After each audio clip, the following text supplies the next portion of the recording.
Okay, hi everyone. I'm Adam Rogers. I'm the head of Making and Innovation Studio for the NC State University Libraries, and it's my pleasure to welcome you to the Innovation Studio launch. Thank you so much for joining us here virtually tonight. We really wish we could have had you all in this new space that we're so excited about, but we're just as excited to have you here virtually and to share about the project and how we plan to engage the NC State community. Now, if you've been around Hill Library the past few years, you know it's been under construction and you've seen some dramatic improvements to the building. The Innovation Studio is now there as part of this new transformation of the building in a newly renovated second floor of the building. And it's a new program for the libraries. The Innovation Studio is really a program in two parts: showcasing innovation, telling the stories of creative and innovative work being done by NC State students and faculty, and using a novel interactive projection experience to make these stories come alive, and then also teaching innovation, bringing creative learning experiences to NC State students in the classroom and outside of the class, outside of academic courses, and supporting them in critically examining innovation and thinking creatively about the future. You'll hear about both of these parts of the space in depth during tonight's event from some of my amazing colleagues. So since you weren't able to join us in the space in person, and as a way of enticing you to visit the space on your own sometime soon, we have a short video to show you what it's like to walk into the space.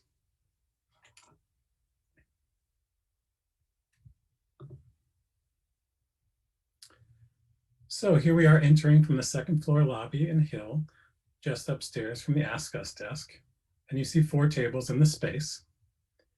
Each of these has projected onto it the media and details of projects by NC State students and faculty. And these are from across the many colleges and disciplines at NC State, highlighting all kinds of different work. And some of these tables have physical installations, such as this interactive hologram player you see being demoed now, where you can actually interact with a 3D model in front of your eyes. And you'll also see other physical installations, such as face masks and face shields that were made in the past few months at NC State as an approach to the COVID crisis. So this is what the space looks like most of the time. But when we are able, we'll transform it to a teaching space, turning off the projections and using the tables for hands-on workshops. So you see a taste of what that'll look like and some examples of what our workshops currently are available on Zoom and will be in person when we're able.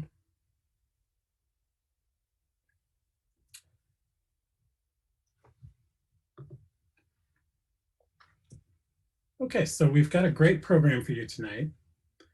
I know you'll have fun, and I hope you'll be inspired to join us further by sharing your work for display in the studio or by collaborating with our instruction program. So now I'm going to hand things over to Jamie, who will be our host for tonight. Thanks, Jamie.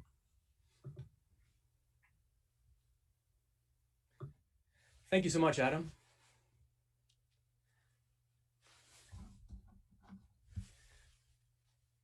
Thank you so much, Adam. Hello, everyone, and welcome to this very special virtual event marking the opening of the North Carolina State University's Innovation Studio. My name is Jamie Harr, and I'm a graduate research and instructional assistant for the studio and a fourth-year PhD candidate in the Communication Rhetoric and Digital Media program at NC State. For this evening's event, we're going to spotlight 3 important aspects of the Innovation Studio: instruction, design, and exhibits. So first, we will have an introduction to our instructional program, including an activity we use in several of our workshops. It's entitled 100 Ways Anything Can Be Different in the Future. Then we will talk to the innovators behind the design and development of the exhibit's platform. Finally, we will highlight 3 of the exhibit stories currently found in the Innovation Studio. As we go through the presentation, please feel free to ask questions or provide feedback using Twitch's chat feature, which can be found on the right-hand side of your screen. After we finish the official event, all of the presenters will stay online to answer any follow-up questions you may have in a Q&A session. We are excited about this new space in the Hill Library, and we hope that this event fosters interest in the Innovation Studio, as well as generates ideas students and faculty might have for future exhibits. So let's get started. Our first speaker is Tori Culler. Tori is a Libraries Fellow and leads our Innovation Studio instruction program, developing workshops and collaborating with NC State courses. Tori will be discussing the instructional component of what we do at the studio. And so with that, I turn it over to Tori.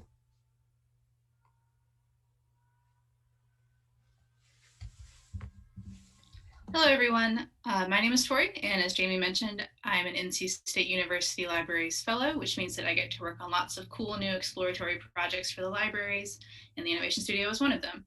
As has been mentioned already, the Innovation Studio is both a place to exhibit the works of students and faculty and a program for teaching methods of innovation to the campus community. And as Jamie mentioned, my role within the space has been mostly in that vein, in helping to direct the creation of our instruction program, which includes our slate of regularly offered workshops and all of our course partnerships. When I first joined the team, we started with a question, and that question was, can you teach someone to be an innovator? And if so, how? By conducting some background research into various pedagogies of innovation and generally looking at what others are doing and have done in this vein, we determined that the answer is probably yes. You can teach someone to be an innovator, or at the least you can give people some new tools and new ways of thinking that will hopefully spur their creativity and allow them to envision new possibilities. Our workshops are held regularly each semester and feature a variety of learning opportunities that are open to the NC State community. And we also partner with professors and campus groups to host workshops specifically for classes and events. Our workshop leader's approach to teaching innovation invites attendees to engage critically with what it means to be an innovator by using the interdisciplinary practice of futures thinking to inspire creative problem solving. Futures thinking is an emerging area that we stumbled upon when we were in the early stages of figuring out what our pedagogy was going to be. When we were still thinking about how we were going to teach innovation, it builds really nicely on design thinking and the work we've done with that in our makerspace and other libraries programs. And all futures thinking really is an interdisciplinary method for considering different versions of the future. It's a set of tools and approaches that you can use to help realize the most desirable of those futures and guard against the not so great ones. Some sample workshop titles include Innovation 101, in which we break down different types of innovation and critically analyze case studies that span the local to the global. There's also Futures Thinking 101 and Signals of Change, which taken together demystify the concepts involved with futures thinking and teach participants how to spot opportunities to apply that in all areas of their lives. And then there's Forecasting the Future, in which we take a creative writing approach to thinking about alternative futures by composing speculative microfictions. You can learn more about each of these workshops and sign up for one if you're interested by visiting our website. If all of this still seems fuzzy, no worries. Next up, we're going to lead you through an interactive exercise in futures thinking that will help to make it all more clear. And so with that, I'm going to pass it over to Calvin Olson, who is a PhD candidate in the Communication, Rhetoric, and Digital Media, and is also one of our graduate research and instruction assistants for the Innovation Studio. Calvin is going to lead us through a round of a game called 100 Ways Anything Can Be Different in the Future, which we borrowed from an organization called the Institute for the Future. So with that, Calvin, take it away. Thanks, Tori. Hey, everybody. I'm just going to dive straight into this thing. So this is a game, like Tori mentioned, that we've run a couple of times that we really enjoy. It goes in 3 parts. We'll do about 5 minutes for each part. Once I stop talking, maybe 4 minutes for each part. So the first thing to do, and you are welcome to put your comments anywhere you'd like. You can write them down at your own desk. You can put them in the Twitch comments. You can move into your own space. You can just think them in your brain, whatever works for you. So we have, first thing to do is just make a list of everything you can think of that has to do with the following, which is a really weird way to say it. So our topic is roads and highways. So make a list of everything you can think of that is true, just factual things about roads and highways as they exist in our current life. So for example, roads are made out of asphalt. So there you have one. Ideally, we'd come up with 100 each and then go from there. If we come up with a few, we'll do it. And I'll just kind of move through them as we go. So feel free to do it however you'd like. Just take a minute and make as many as you can. A list of facts about roads and highways. And I'll stare awkwardly into the camera and try and multitask and check out the comments on Twitch as they come in. You got 4 minutes.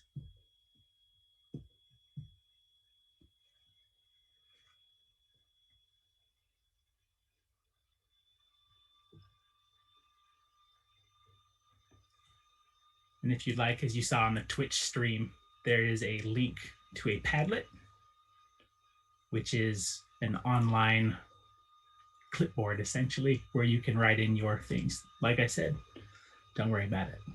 Thank you, whoever loves my glasses. I have 14 pairs. It's kind of a problem.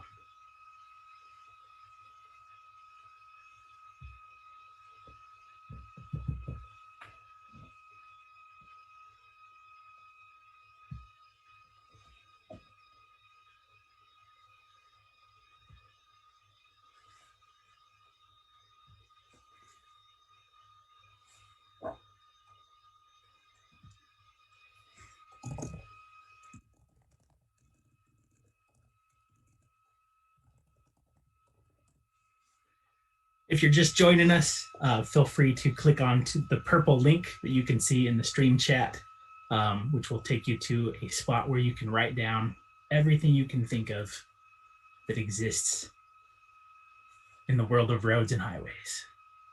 They're looking good so far. Mostly used by cars as just come in. Looks like we're gonna get some interesting facts. These are gonna be great.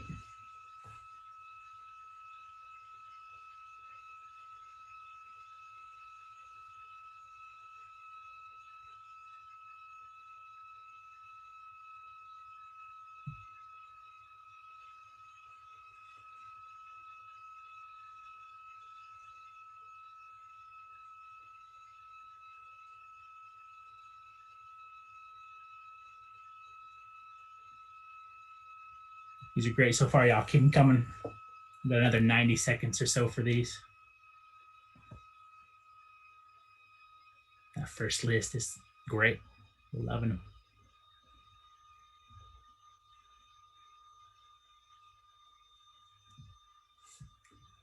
Roads are called roads is going to yield some really awesome conversation coming up.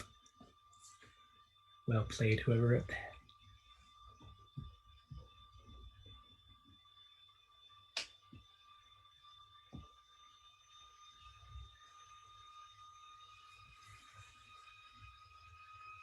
Also, big thanks to our moderators. The link of awesomeness is truly awesome. Y'all are great help.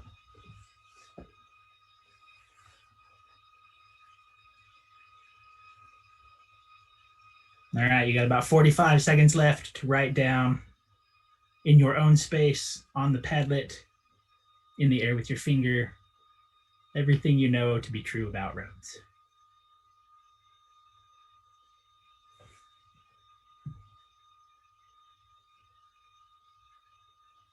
These are coming in great.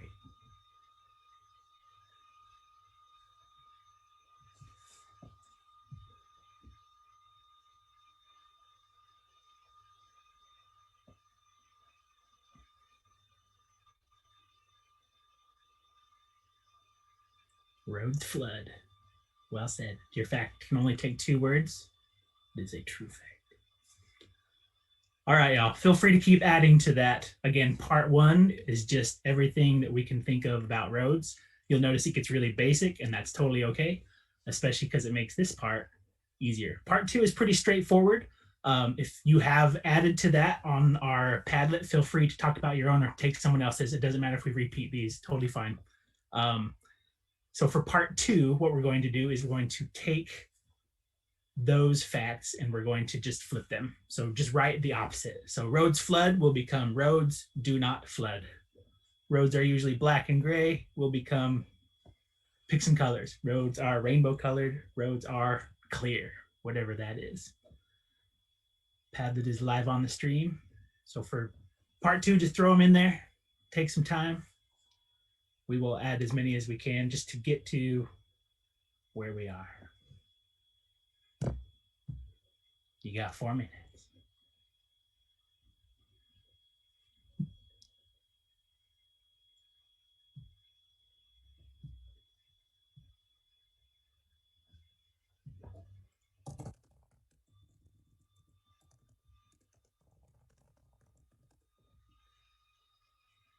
Adam asked if we have 100 things yet in the chat. Trying to figure it out. I don't do the math, even the easy stuff. So if we get to it, somebody call it.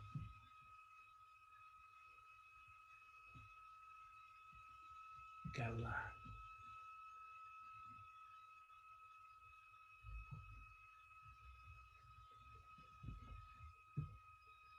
And again, if you feel like throwing in some more facts we can get to for later, if you think of stuff for part 1, the world is your oyster.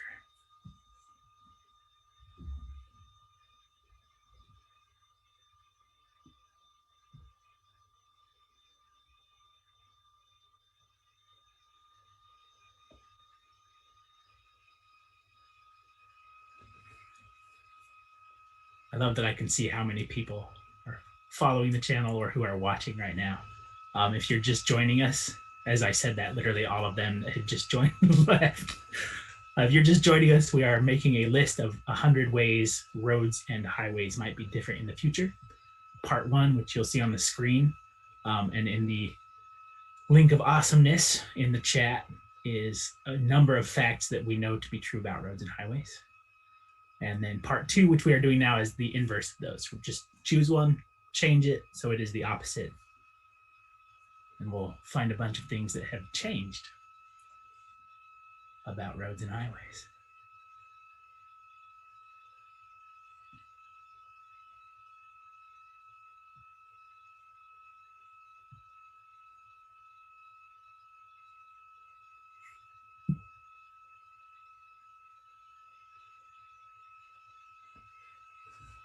I like at the top of part 1 that it says roads are bad for the environment and non-permeable.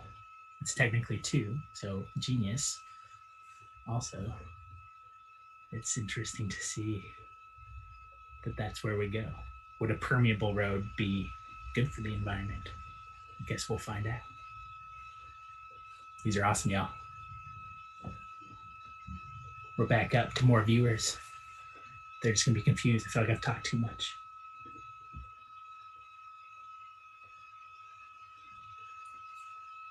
Got another minute or so. I'm gonna keep an eye on it. If we get really far and we've got them, we will do that thing where we just be done. But usually part 2 is pretty straightforward.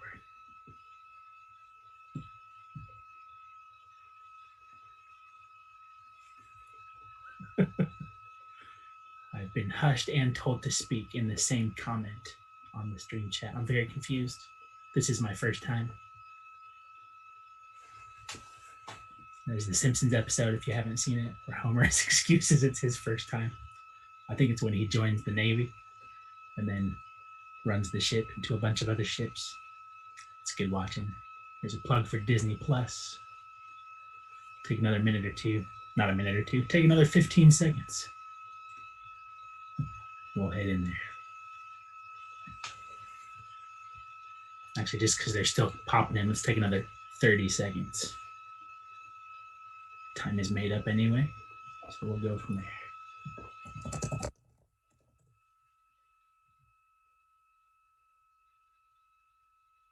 If you have a bunch written down, now is the time to throw them into the chat, just so we can get them. Spend a little time talking. Usually when we do this, it'll be interactive. So this will be a little bit different for me as the person who gets to run it. I will do more talking than I normally would, but let's jump into part 3. So part 3 in the game of 100 things that could, 100 ways things could be different in the future, is to look at part 2, look at these changes that we have made that are factual in nature, but are not facts currently. And one of two things. One, consider how we got there, right? Write a little, a reason or a little mini story. We'll do some workshops coming up where we'll do some flash fiction where we'll write legit 500 word stories or so to kind of talk about where we get. This is where the science fiction comes in. So write a little story or maybe 1 or 2 reasons why things have changed. Or the other way to think about it, or things to talk about if you'd like, is to talk about what it's like to live in the world in which these things in part two have become true.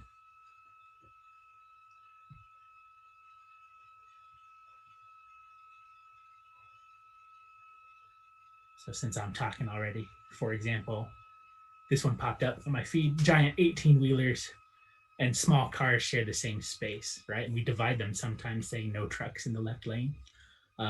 But in the world where that would change, right?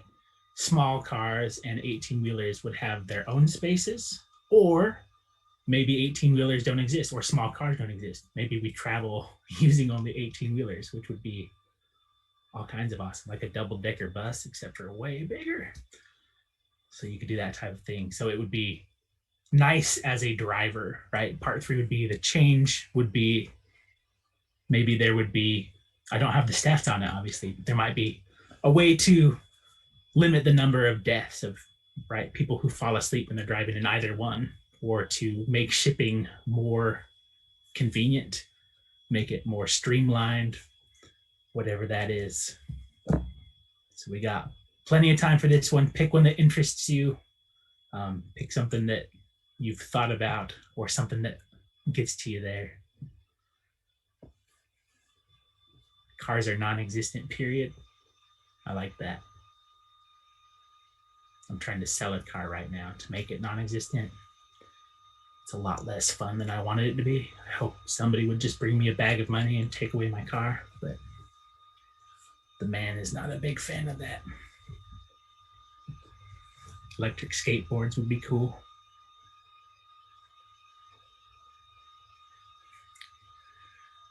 What's the name of the electric scooter thing where you just you litter your scooter wherever you wanted it to be? That was innovative for a while. Then all of a sudden we all had to walk into space where scooters were scattered all over the sidewalk, wherever they felt like dying.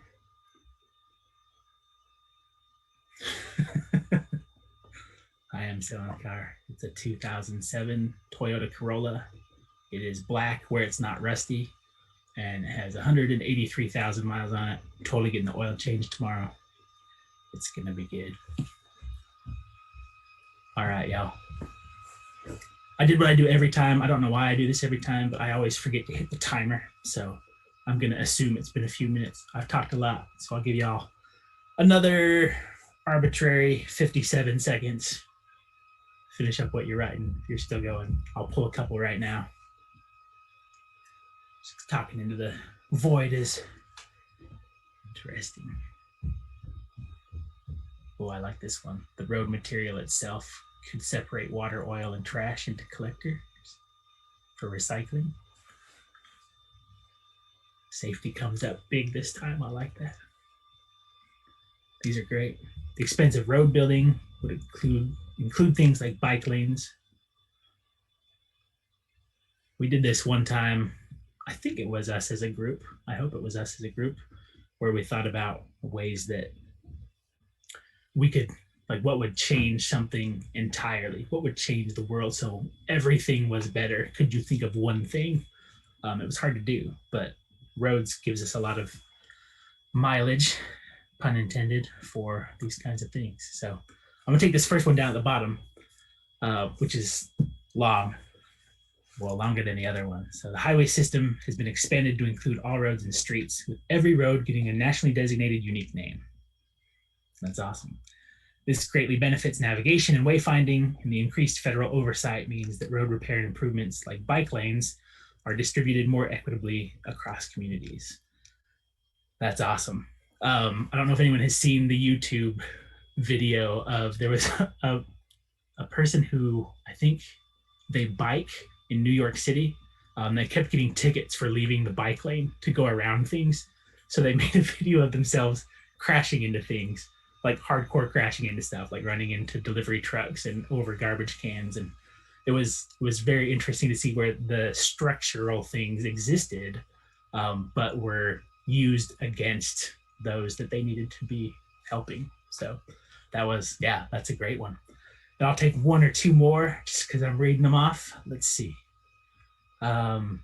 Roads designed to capture water for agriculture and other uses. Yeah. if you've driven through a puddle at 70 miles an hour on a highway, it is something else, right? If we could get that water somewhere, especially, right, non-salt water, that would be great.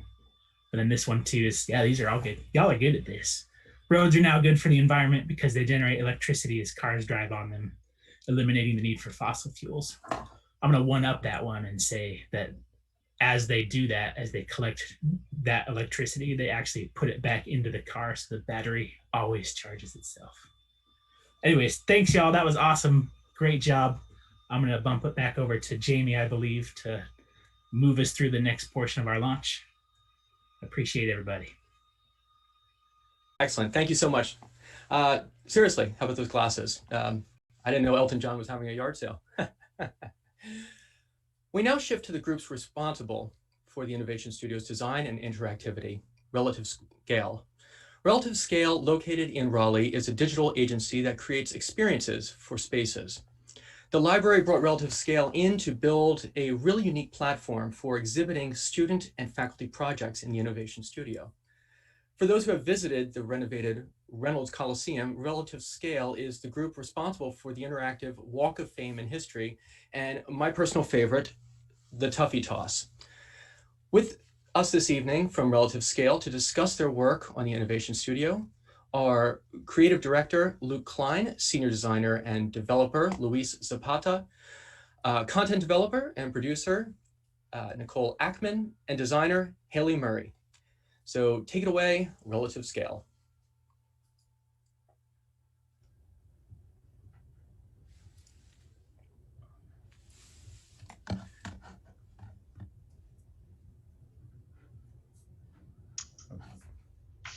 Okay.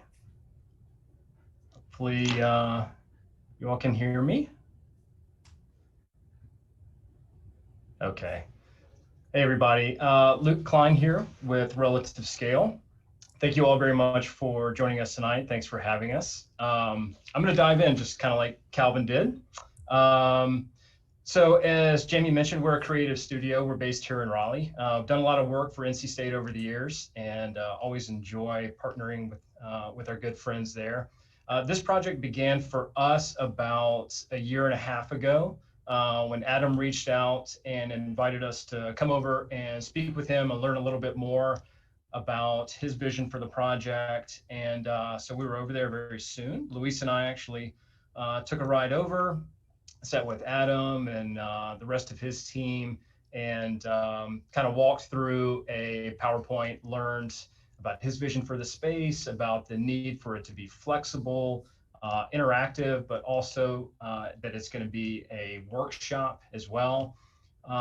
So we talked to him as well about, some of our experience working with motion sensing technology, working with projection.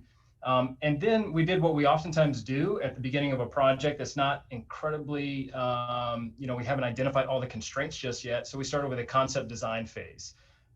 So we started soon thereafter with a couple of workshops with Adam and a full team, and started at 30,000 feet and talked about big idea, messaging goals, audience, what type of content wanted to be featured in this program. We talked about technology, motion sensing cameras, the projectors, the tables, the lighting constraints, all of those kind of big picture things that would allow us to actually take an idea, take a vision for a concept, and start to map it out. So at the end of that phase, really kind of the main three goals that we landed on, which were sort of our goalposts throughout the entirety of the project, where we wanted an experience that did three things. It provided students with a sense of discovery, right? As they're in the library and they're walking through the new space, they can walk into the Innovation Studio and they can make discoveries of, what other students are working on. They can learn about that material, and there's an array of digital exhibits, physical exhibits, hybrid kind of digital and physical exhibits, and then finally become inspired to create works of their own and have those featured in the space. So Luis, if you go to the next slide, one of the big things that we really needed to work on, and we started this in that concept design phase, was, and Adam was a big champion for this, of course, was to start gathering content from across departments and across the colleges. And that was a big realization at the very beginning that eventually we're telling stories. We're telling stories in really unique ways, but the stories that we're telling are very different. And you're going to see a little bit more of that as the presentation continues. You know, sometimes they are all digital, sometimes they're all physical, they're from different departments.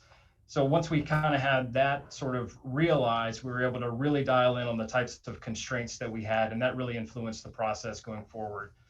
So as we moved into production, we immediately started prototyping with low fidelity wireframes. At the same time, we were working on graphic design and you know, starting to put colors and textures to the different layouts.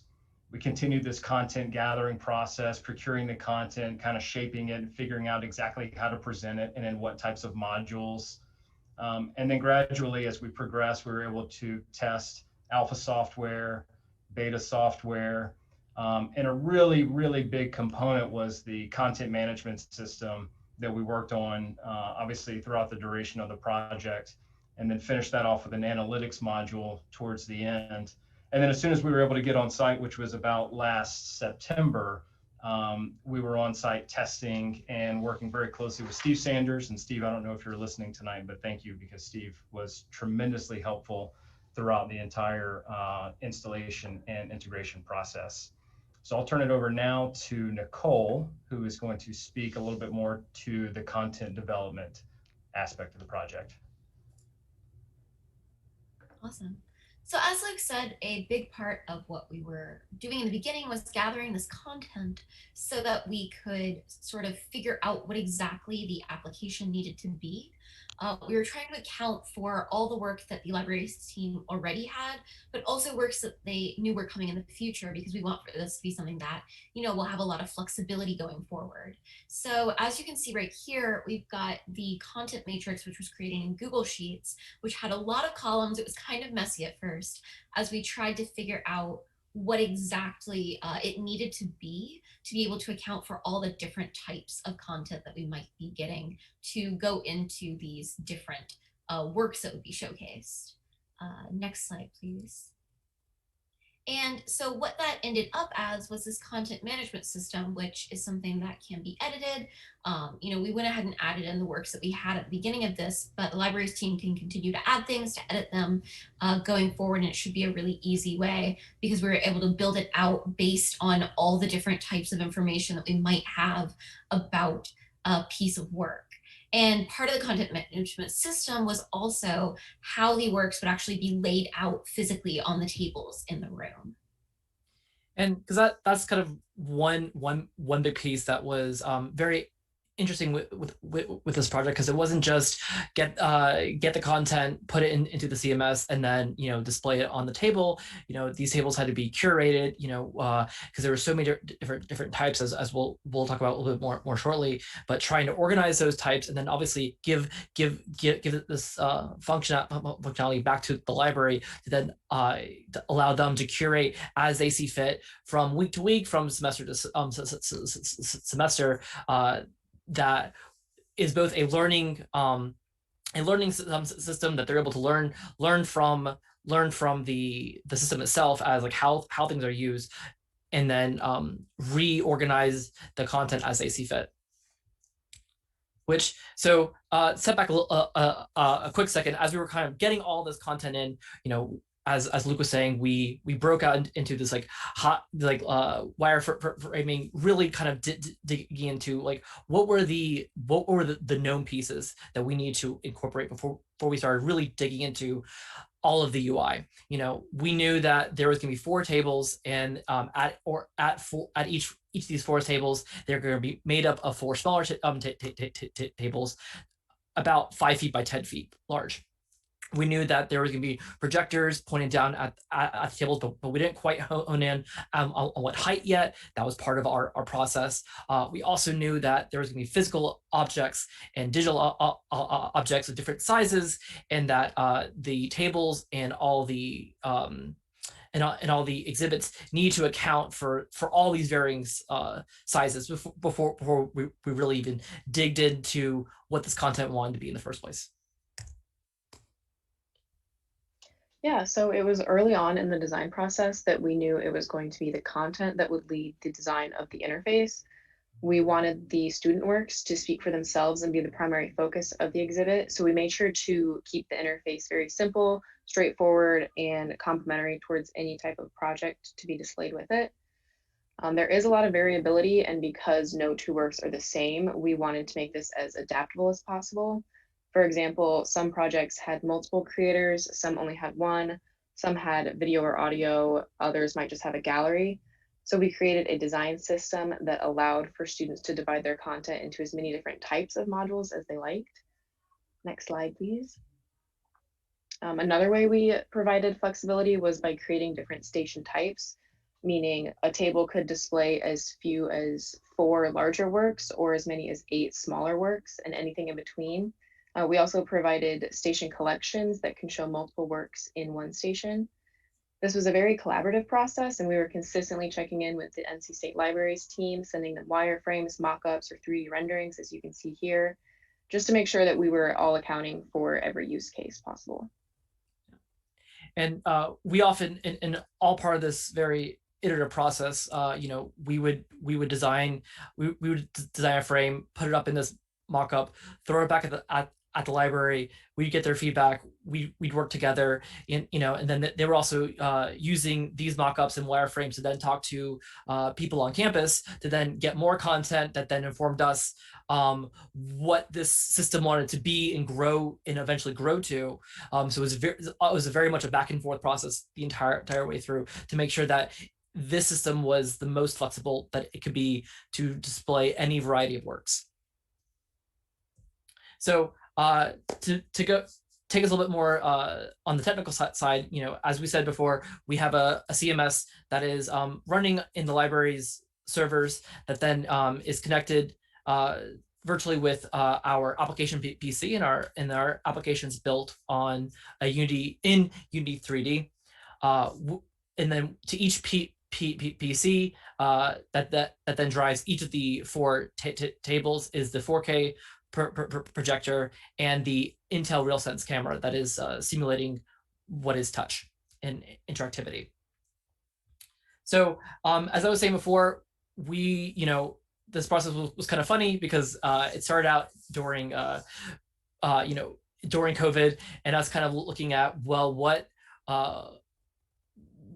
is the scale? What is the size of everything want to be? Obviously, this is me in my home environment, since we couldn't be in the office.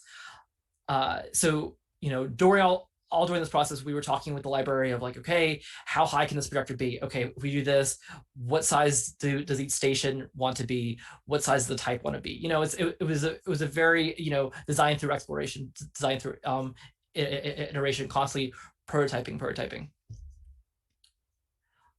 Which then, luckily, as we got further along, I was able to go into a larger setup in our office, really honing in, what was the distance for the projector, so we could go back and get that to the libraries.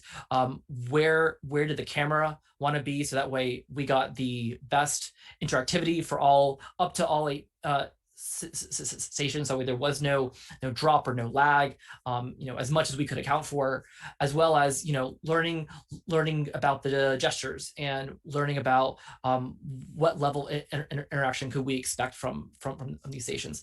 Like a funny thing is that with these cameras, any swipe gesture, which is what we originally looked at, wasn't going to work because of how the camera was tracking a user. So that's why all the stations are now using a much more hover state way of thinking of, much like a mouse. So when you hover over a button, it shows that you're hovering over it, and then after a tenth of a second or so, it then counts that as a click, for example, and then that goes on to the next thing. So as I mentioned a little while ago, we got it over to site. I think it was early September of last year to begin installing. And remember that there are 4 instances of this application. It's the same application, but we refer to an instance as a table. So 4 unique, discrete instances, but all running the same software. And it took us a little while on site to kind of work out the different idiosyncrasies of each table, because you always get a little bit surprised when you're on site just at even minor marginal differences in lighting at one table versus lighting at another table. Or maybe there's a little bit of airflow at one table that might be maybe just ever so gently touching the projector every once in a while, and you don't get that at another table. So different environmental factors is always something that we need to account for towards the end of a project.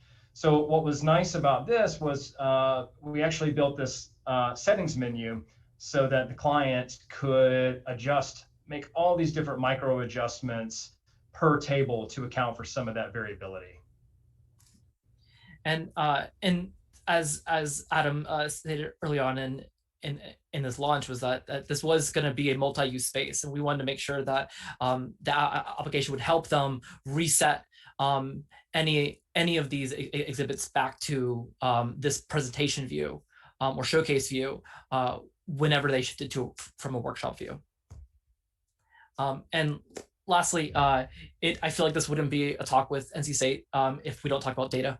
So the last thing that we added into the application, and primarily with the CMS, is allowing the CMS to kind of track how different works are viewed. It tracks the primary feedback is was this work viewed or was it not? But it could also be how long was this work viewed, or how many pages was viewed in this work, to help give the library or the exhibitor feedback on what station are bigger engagement hooks than other stations.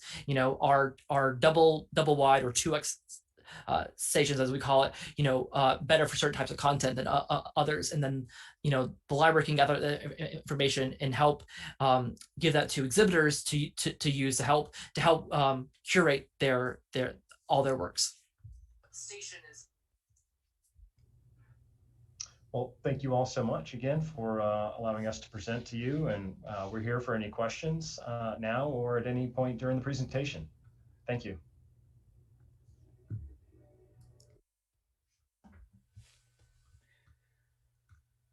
Thank you so much to relativescale.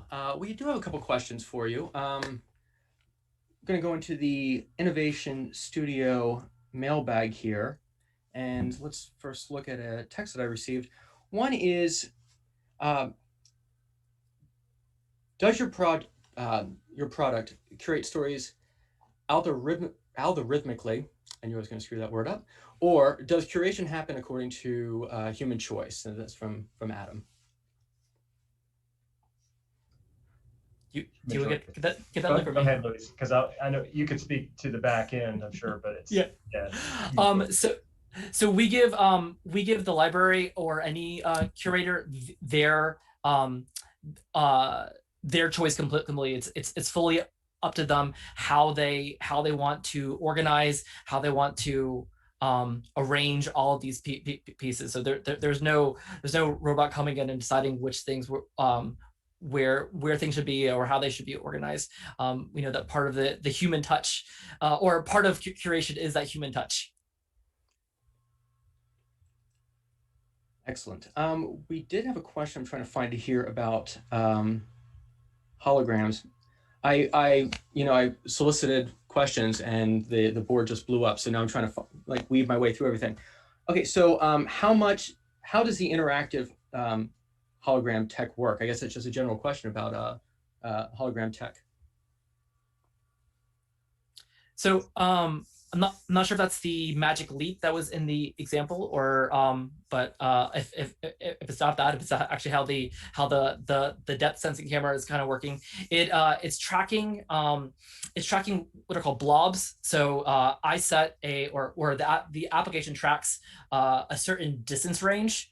And then as an object passes through that distance range, it says, oh, I'm within this acceptable clamp. And then it it will track you above that. The system also then accounts for sizes. So simple small specs, small things are not going to get picked up because they're too small. So there's a sort of like it has to match a certain threshold. So it's really looking at essentially a single frame, and then the depth range within that frame, and then from frame to frame to do the blob tracking. Excellent. Mm-hmm. I'll follow up with a question that I have for you, Luis, as a graduate of NC State. Now, you already mentioned data, so obviously, yeah, data. We like to do data at NC State. But what have you brought in addition to that, like in your personal experience at NC State? What is immediately, or what was immediately transferable to your work at Relativescale? Yeah, honestly, the idea of innovation through iteration, is that really that creative process of getting your problem and figuring out what are the knowns, what are the unknowns, what are the affordances of the tech, what are the limitations of that tech, and then working within those constraints and just kind of keep iterating through that process. Honestly, I feel like I can think of numerous graduate and undergraduate classes where like that ideology was instilled, and then taking that on with me to Relativescale and working with a few other graduates there as well. It's very, very easy to come to a good solution. I'll put that in quotes, a good solution for these projects. Excellent. Thank you so much. This is open to everyone. Just a random question before I go back to the board, or the chat rather. How has COVID-19 affected the way that you approach design and innovation? That's a very broad question, I know. Yeah, that is broad, but it's a good one. Trying to think. Well, in the beginning, everyone was afraid of a touchscreen. So in a way, this project was pretty serendipitous, I feel like,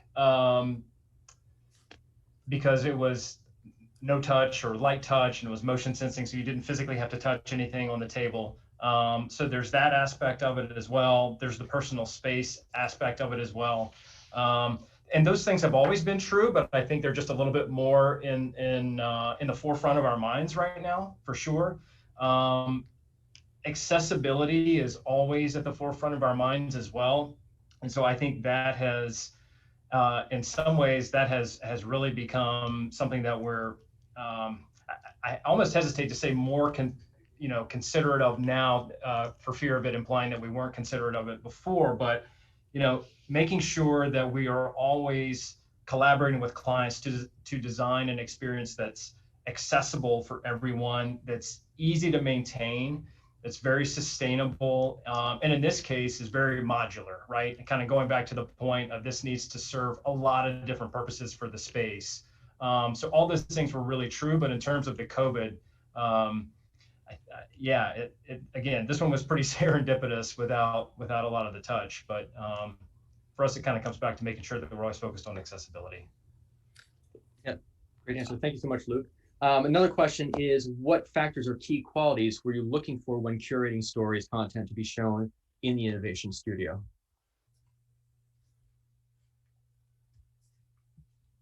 Give a thought for that, Nicole? We really were working with Adam and the whole team over at the libraries to curate the content.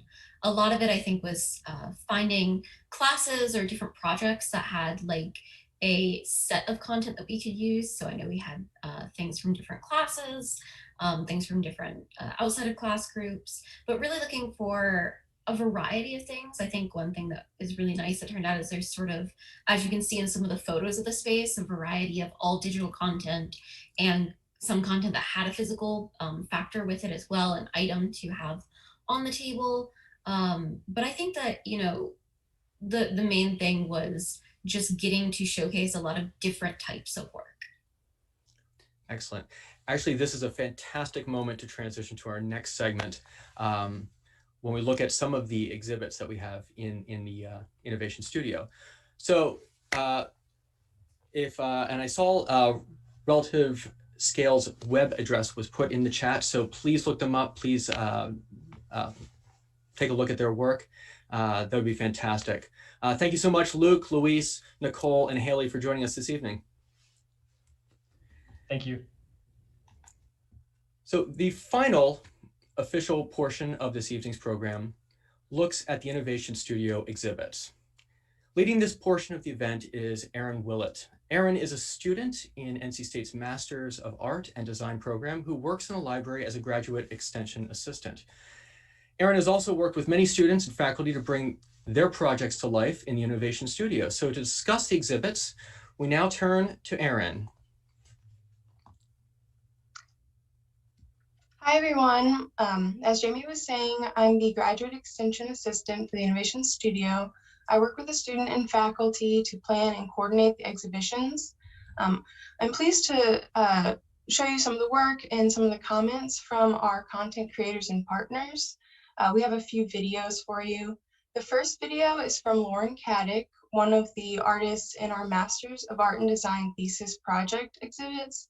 She will be sharing about her project, the Centennial Feminist Tarot. So let's go ahead and play that video. My name is Lauren Caddick. I graduated from the Bachelor of Art and Design program in 2014, and then came back for the Masters of Art and Design program and graduated in 2020.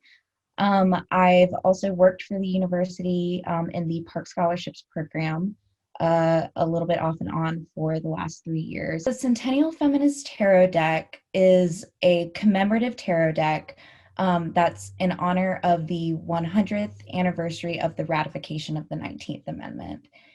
It highlights and celebrates suffragettes and their connections to modern feminists from the 20th century. So each card has been redesigned to exemplify themes of feminism and activism, and they correspond to feminists across the last 100 years. To show the dual images and the two feminists together, I use a technique called stereoscopy, which typically is used to create 3D images, but in this case, it's used to show dual meaning. So what I've done is I've created collages using Creative Commons images from the Library of Congress and from the Flickr Commons that show these women in different poses, in different styles and fashions, holding different objects that have all these different meanings, and they sort of mimic each other in certain ways. And when you look at it through different lenses, you can see these two different images. So they kind of look the same when viewed without the lenses, but when viewed from a red lens, you can see one woman, and then from a green lens, you see the other one. Tarot is all about duality. Tarot is about looking at the world from two different lenses and not taking meaning at face value. So by showing two women together, you're really taking that message to its core, and you're able to look at the meaning of, you know, this past, but also the present and the future, which is often a question that people ask of themselves when they're looking to tarot. They're asking for messages from the past. They're asking for some sort of like guide from the past, but they're also looking for some sort of guidance when they're looking forward. And that's a lot of, you know, what the feminist movement is about, is looking forward and pushing forward. Something that's kind of important for me is really having historical objects and keeping the object something that's recognizable, but is also transformed into something that's new.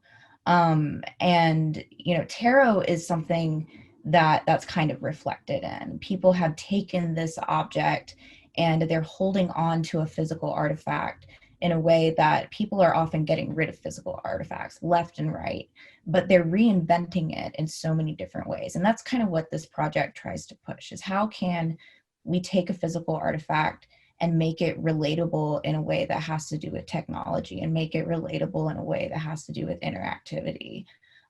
There's something that's like really magical to this artifact that's beyond just magic. You know, it really has a meaning for people that has to do with like meditation and calming and thoughtfulness. And that really speaks to something like much greater. But there's intentionality with imagery in that. And that goes back to my creative process too. So finding like actual artifacts that can go into the construction of images is something that reflects the medium itself. One thing that I didn't get to experience and test and have be a part of my graduate thesis was the real interaction of my product with other people because of the coronavirus. You know, once this actually got done, we were all at home and apart, and I couldn't see other people interact with it.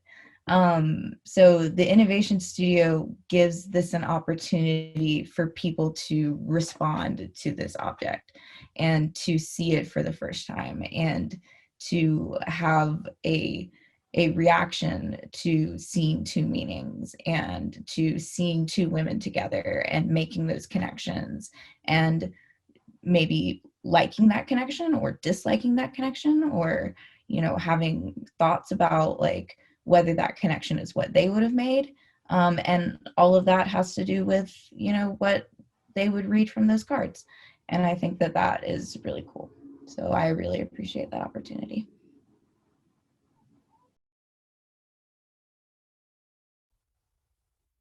So for more information about the Centennial Feminist Tarot or other works by Lauren Caddick, visit her website, which will be listed in the chat.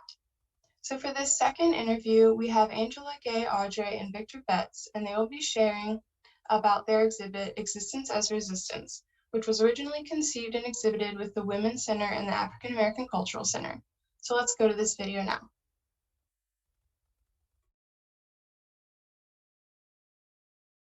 My name is Angela Gay Audrey. I use she, they pronouns, and I am currently the director of the African American Cultural Center. When this project or the exhibition was curated, it was done when I was an assistant director in the NC State's Women's Center, where we talked about Afrofuturism and how we wanted to create more space for Black folks and Black futures to exist at our institution and beyond. Hi, everyone. My name is Victor Betts. I am a libraries fellow in the Special Collections Department at NC State University's libraries. My pronouns are he, him, and his. And I had the fortunate opportunity to collaborate on this project with Angela in the Women's Center and the African American Cultural Center, yes. On a section of the archives called Reimagining Black Futures Through the Archives. The conception of the project was a really interesting thought process. I was really thinking about how do we create space. So this is the third exhibit that the Women's Center had put on in partnership with the African American Cultural Center. I'm always asking myself the question, who's included and who's left out, and how do we then include those folks into the conversation that we're currently having, into the work that we're currently doing. And then it really became this focus on how do we expand and what does that look like for the future. So we started thinking about Afrofuturism, and it just moved forward from there. So the first step was we did a photo shoot, right? And so in that photo shoot, we had people really ponder specific questions around who are you? Who do you want to become? How are you becoming? What does expansion look like for you? What does it mean for you to claim your future? And they were expressing that through their modeling, through their stance, through some people had to yell, some people immediately fell into what felt comfortable for them. We had one person who was a former dancer, and the grace like moved through her and moved through the photograph. And it was a powerful experience just to have the photograph, right? Then when those photos came back, we wanted to do an additional layer. So now that you can see yourself in this new way, now that you've imagined yourself into the future, how do you want to express that in a creative way? So then we had people start collaging that they were able to add into this project and create their own idea of what the future, where are they in the future, which is really powerful because there are folks who are in this exhibit who didn't see themselves with the future. So then the next step is like 6-word poems, and we wanted them to write a little something. What does this mean for you? I think that you've witnessed this creation. What is it that comes out? What are the 6 words that allow you to truly see yourself? And then it's also, we have to look historically, which is where Victor comes into play, right? Like it makes sense for us to think about if we can't see who we are in the future, that means that there's something historically that has stopped us from that. And so we wanted to tell a full story. And so I'm gonna pass it to Victor to talk a little bit more about how we did that. Yeah, thank you. For this section of the exhibit, we've titled it "Reimagining Black Futures Through the Archives," and it's a natural sort of addition or flowing with the current theme of existence as resistance. And I think for this section, and it really gave visitors an opportunity to see historical images of Black life, both on campus and off campus, because we wanted to make sure to sort of highlight and tell the stories and narratives and share the memories that are oftentimes forgotten or erased, right, on campus about the Black life or Black student life, Black faculty life, Black staff lives on campus. And then also our theme sort of invited viewers to critically reimagine these historical records and speculate futures in which Black people live out fully realized lives, right? Because I think oftentimes, I think in our contemporary moment, and even within probably in the 20th century for the Black community, is very much rooted in pain and this historical narrative of slavery, which is really true. But really wanted to really ask, particularly our Black participants and our Black viewers, to kind of really, while sort of critically analyzing that experience too, and kind of seeing the parallels with their lives and the historical records, and kind of using it to kind of really think about how they can really see themselves in the future, like fully realize themselves in the future, and all the joys and even in that process of thinking about what that looks like, right? And then so for me, it's really important because it really gave the exhibit participants and also viewers who identify as Black to really a moment to really center the Black experience and really amplify their voices, and particularly for the archives, how these narratives and these voices have been buried or lost in the archives.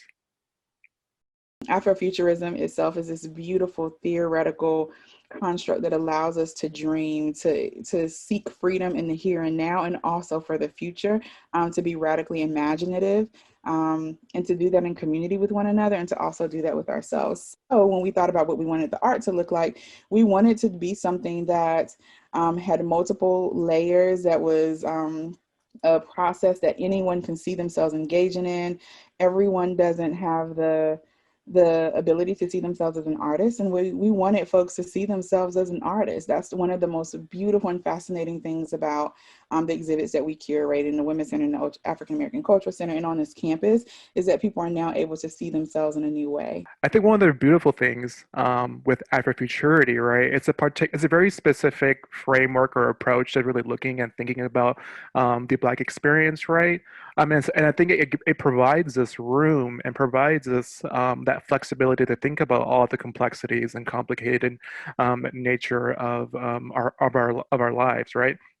And our lives, meaning the Black community, Black lives, and for me, it's really cool because it really allows participants to really access the memory beyond my life or beyond one's own life and experience, and really sort of also look at sort of the intersections around race, class, gender, and sexuality that also comes with the Black experience as well too, and it really provides us that approach and sort of that framework to really think about, okay, how am I going to imagine and reimagine what life could look like in the future without any barriers, without any limitations, and then how do I sort of like manifest that moving forward. I think one of the things that I'm hoping for with this innovation and student sort of relaunch is that it gives an audience that is, a way to really educate visitors and viewers on how to approach and engage with archival materials, and also a way to really uh, provides a way to contextualize the present and help imagine different kinds of futures, right? Especially now in the time of COVID-19 and recent movements naming racial injustice as well too. So I think from a culturally and socially, we're at a particular turning point or a new, different turning point where people are a little bit more aware where this sort of work is really important and I think critical to really get out and having people engaged in a different way. And I think the Innovation Studio relaunch allows us to do this and really reach out to a broader audience and kind of get people's attentions in a very different way.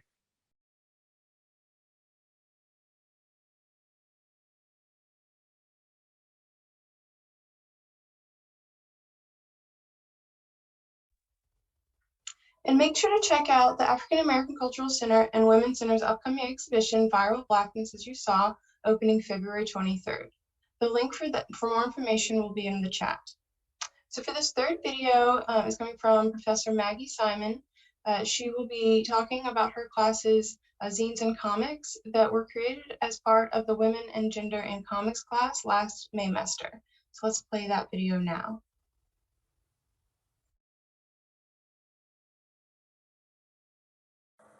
Hi, my name is Maggie Simon, and I'm an associate professor here at NC State University, where I teach courses in 16th and 17th century English literature, book history, and the contemporary graphic novel. The course that you're seeing work from in this exhibition is from a class taught in Maymester 2020, so right in the kind of heat of our pandemic online teaching. And it was focused on gender in comics. We worked with contemporary American comics, looking at texts from a diverse array of authors and art and storytelling styles. Since most of what we read for class were traditionally published comics, the zine project was a chance for students to learn about alternative comics. Zines are handmade and distributed generally by word of mouth. And to participate in comics creation in a fairly low stakes way. Zines tend to take up very personal topics and were a great outlet for students to discuss their coping strategies during the pandemic. Even though the project was open to any topic, many students focused on life in some state of lockdown. Zines are designed, as I said, to be shared by word of mouth. They're not traditionally published, and that kind of sharing is not really possible right now. So the Innovation Studio is a wonderful hub for sharing student voices during this difficult time, and also for elevating the kind of everyday experiences and reflections that I think will be many viewers will be able to relate to. I hope that having work in the Innovation Studio will encourage people to create their own zines. They're quite easy to make, and to feel like they can participate in comics as well. In addition to just really highlighting the work of the students in our course and their really thoughtful efforts to participate in creating comics.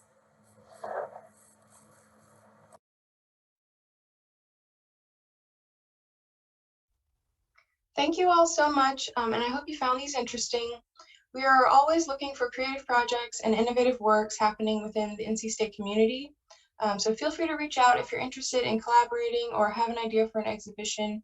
We can be contacted at libraries_innovationstudio@ncsu.edu, and that email address is also listed on our website.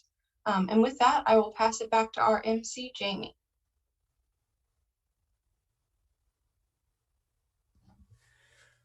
All right. Well, thank you so much, Erin. Those videos were absolutely amazing. We're just remarking at the editing job you did. Oh, thank you so much. Yeah, meanwhile, I'm making cassette tapes, mixtapes off the radio, waiting for Belinda Carlisle to come on, but whatever. So this concludes the program. Please stick around for our Q&A session coming up shortly. We really encourage you to visit the Innovation Studio and explore the space. The studio is located on the second floor of the Hill Library. And if you need directions, just take the stairs opposite the Ask Us desk, and it's just off to the left. For a Q&A session coming up.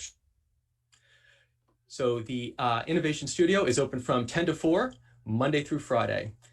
On behalf of the Innovation Studio, I would like to thank all of our participants today. I would especially like to thank the wizards behind the curtain, Claire Cahoon, NC State Library Fellow, and Ian Board, University Library Specialist. Without them, this event never would have worked. Finally, I want to express appreciation for all of you who attended this evening. You are an essential part of the Innovation Studio's success, so thank you. Again, please visit the space or the studio's website for more information. Now, if you have any questions, please stick around as we bring everyone back on the screen and we begin the Q&A session together.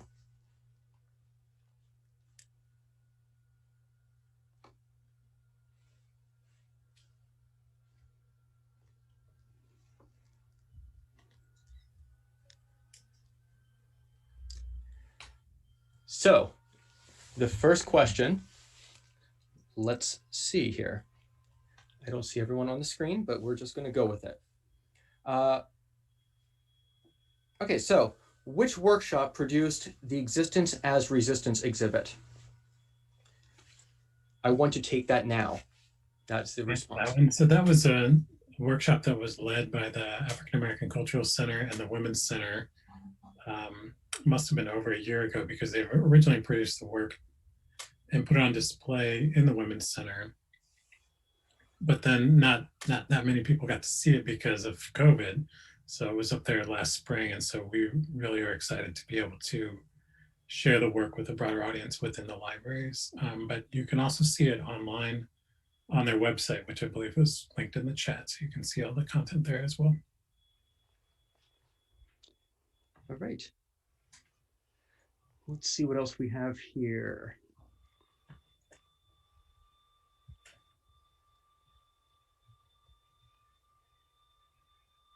Maybe we just a good question about zines.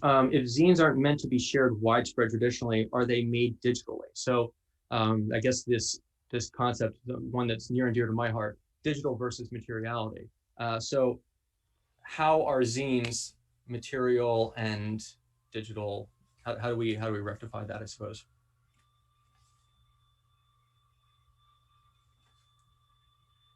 I can kind of step in. So these zines in particular were all created digitally, and that was, or a few of the zines were created handheld, because zines are more kind of tangible and generally are passed around, and then they were turned into a digital format to be shared with me, and then they were actually turned back into physical. So there's kind of a lot of these zines have had a a back and forth life. But I think that content wise, it is nice to be able to touch and tangibly feel a zine, but especially now when we with COVID are disconnected, it's nice to be able to read zines online as well, especially if you don't have the opportunity to kind of touch them and feel them and flip the pages. Excellent. So here's a nice transitional question. Are there different ways we can experience the stories within the space if we feel that we can't be there physically? Again, kind of bringing that digital, virtual, and the actuality of the space. Well, we have a list of all of the exhibits that are on display on our website. And we actually are working to connect the system that you heard about, the relative scale build, to our library website so that the content will be kind of cross-posted. So that'll be coming soon in the coming months, but you can at least hear about all the things that we're showcasing on our website now. Okay. Here's a great question. Oh, sorry, Tori, did you want to follow up? Okay. Is the Innovation Studio meant to be a standalone experience, or are there guides, people who we can chat with about the experience?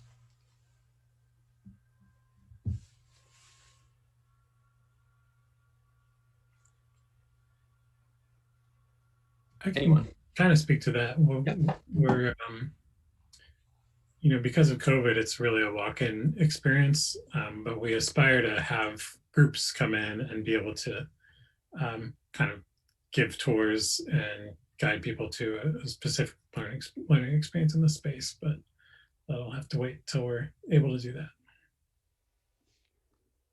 Okay. This question just came in on Twitch. Are there different ways we can experience the stories within the space if we feel that we can't be there physically? It's kind of a follow-up question there. How do we truly engage with the exhibits that are there if we can't be there physically or stay there physically or really engage with it because of what's going on right now with the pandemic?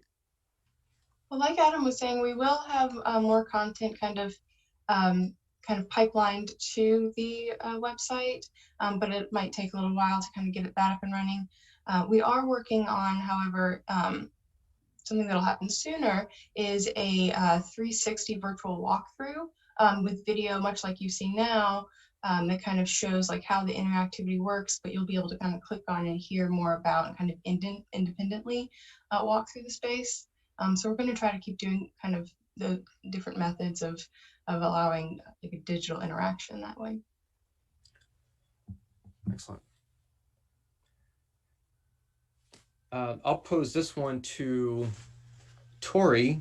Are there any new workshops coming out in the spring? What do you have to offer? What can people look forward to take with the Innovation Studio? Yeah, so we have 4 more workshops coming up. That's roughly 1 a month. And so our base workshop is Innovation 101, and that's a workshop where you go through case studies of innovation, and we post some critical thinking questions to go along with those so that you can start to engage with different types of innovation and what it means to be an innovator. And then the other workshops we have are series that are based in futures thinking. So they're all standalone. You could show up at any one of them and get a good sense for what futures thinking is about. But each one has a little bit of a different focus. So futures thinking 101, you kind of get the basics. Signals of change, you learn how to spot specific examples of possible futures in your everyday life. And then forecasting the future is the one where we write speculative microfictions, and that's the one I think is the coolest personally. So if I was going to plug one, it might be that one. But again, all of these are super customizable too. So if you're a student and want us to come to your student group and do something, we can do that. Or if you're a faculty member, we can also customize any one of those for your workshop or put together something entirely new as well. All right. With that, please visit the Innovation Studio website for upcoming events. Also, you can go to Reporter. Those of you who are students or faculty, go to Reporter, and you can register for our online workshops that are coming up through the spring. Other than that, thank you very much, everyone who participated this evening. Thank you for all the hard work that everyone's put into getting the Innovation Studio running in spite of the fact that we can't physically be there. Again, visit the website. If you have any questions, contact anyone that's any of the staff members, Tori or Adam, and ask your questions, and they will follow up with you. So thank you so much, and that does it for us. Have a wonderful weekend. No, it's Monday. Have a wonderful week. There we are.